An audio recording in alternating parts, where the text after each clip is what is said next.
गुजरात दंगों का जो मंजर शकीला ने अपनी आंखों के सामने देखा है वो दिल को दहला देता है। उन्होंने देखा है अपनी बूढ़ी माँ और परिवार के 3 महीने के छोटे से बच्चे को आग में झुलसते हुए। उन्होंने देखा है कि कैसे जिन हाथों पर वो राखी बांधा करती थी उन्हीं हाथों ने उनके पूरे परिवार का कत्लेआम कर दिया।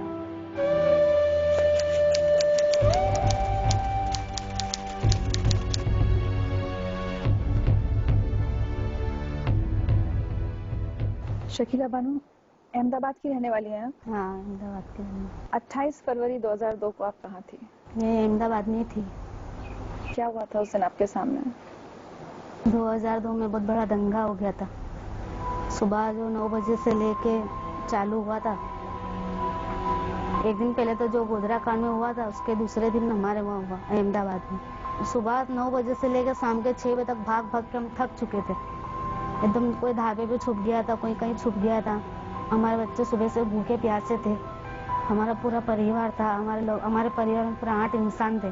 भागम भागे में मेरी मम्मी और हम लोग सब बिछड़ गए। हम लोग इस साइड रह गए और मेरी मम्मी, मेरे भाभी, मेरे भाई, जो बच्चे 4 बच्चे थे, सब मेरी मम्मी उन लोग को उधर लेके चली गई। बहुत भीड़ थी उस टाइम, तो हम बिछड़ गए वहाँ पे। मेरा परिवार अलग हो गया, मेरी बहन का अलग हो गया और मेरी मम्मी लोग हमसे वहाँ बिछड़ गए। तो जैसे मेरी मम्मी लोग आगे बढ़े ना, ऐसे उसने टोले को इशारा करा कि बोले इन लोग आ रहे इधर। तो जैसे ना जिंदा पेट्रोल डाल के आग लगा दी उन लोगों को। मेरा भतीजा 3 महीने का था, उसको जिंदा आग में हमारे आंखों के सामने फेंका गया। और मेरा भाई था, तलवार से उसकी गर्दन हमारी नजरों के सामने काट दी गई। हम बहुत रोए, चिल्लाए, बहुत हमने तो करे हमारे परिवार को जाने दो, हमको माफ कर दो, हमने गुनाह कोई नहीं किया, जिसने गुनाह किया उसको तुम मारो।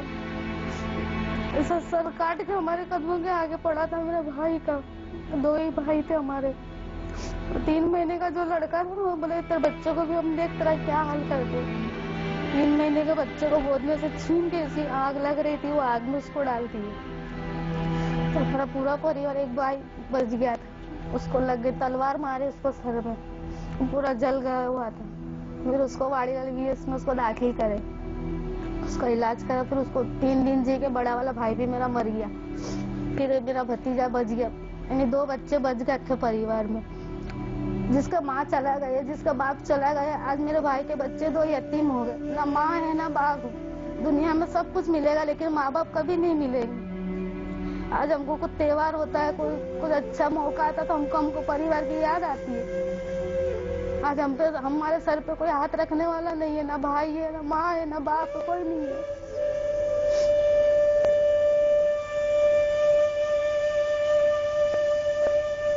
इस तरीके से जला दिए थे कि हमारे परिवारों को देखो ना, जैसे लाश एकदम जला के जैसे कोलसे की तरह लाशों को कर दिए थे। इतनी लाशों का ढेर हो गया था। और उधर से कुआं है हमारी तरफ, वो कुएं से लाश भरा गई थी। काटते गए ना वो कुओं में डालते गए। जिस टाइम रात को फिर सालम कैंप की गाड़ी है ना, तो ऐसी लाशें पड़ी, हम लोग लाशों के ऊपर से पैर रख रख के हम चले गए। इतनी लाशें, इतनी बच्चे कटे हुए, इतने लोग कटे हुए, इतने जले हुए। उस टाइम तो हमको तो ये भी नहीं था कि हमारी लाशों को हम लेके जाए। हमारी लाशें तो हम पहचान भी नहीं पाते, इस तरह से हमारी लाशें हो गई थी। इतना हमारे साथ हुआ है तो हम कैसे भूलें। तो किसी के घर का एक इंसान मरता है तो उसकी याद नहीं जाती जल्दी से, तो पूरा हमारा परिवार खत्म हो गया। हमारे परिवार में तो कोई बच्चा ही नहीं है, 2 बच्चों को सिवा।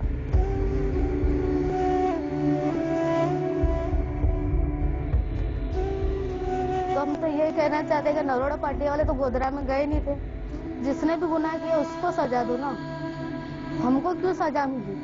वो तो बेचारे नरोड़ा पार्टी में ऐसे थे, रोज लाके रोज खाने वाले इंसान भी, और कभी जिंदगी में ऐसी धमाल उन लोगों ने देखी नहीं थी। आज भी डर लगता है? डर तो लगता है ना, ऐसा कुछ हो जाता है। अभी हम जो आरोपी का हम लोगों ने नाम लिखा है वहाँ दिन भर हमारा उनका सामना होता है। हमको तो यहाँ तक के बोलते हैं, हमको भी धमकी भी आती है कि बोले तुमने बहुत बताए ना हम लोगों को, बोले तुम देखो तुम्हारा हाल हम क्या करते हैं। पहले तो बोले हमने खुलेआम मारे, अभी तो तुमको जहाँ सो जाओगे तुमको वहीं खत्म कर देंगे। 10 साल हो गए, आज तक हमको इंसाफ नहीं मिला। हम तो ये चाहते कि हमको इंसाफ मिले और जो हमारे मरे हैं ना, वो उनकी रूहानी खुश हो जाए। जैसे पानी पानी करके दम तोड़, जो 12 साल की जो भतीजी थी मेरे भाई की लड़की, जल गई थी, उसके बाद पानी पानी मांग रही थी, उसके मुंह में पेट्रोल डाल के डालते थे। इस तरीके से हमारे नजरों के सामने उन लोगों को मारा, काटा, जलाया।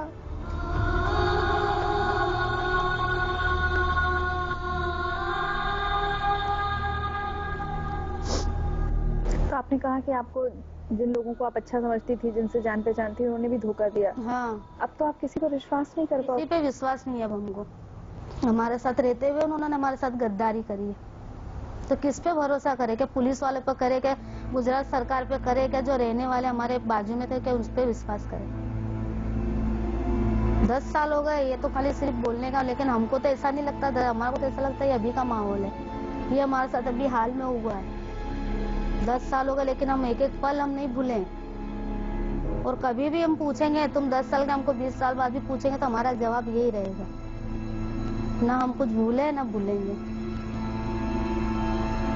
मोहल्ले वालों को, औरत बच्चों को मालूम पड़ा कि मिलिट्री वाले आ गए, तो औरत और जो बच्चे थे ना, वो ऐसे खुशियों के मारे ताली बजाने लगे कि हमारा कोई नहीं बचाने आए। अब हमारा कुछ नहीं हो सकता, अब हमारी हिफाजत हो जाएगी।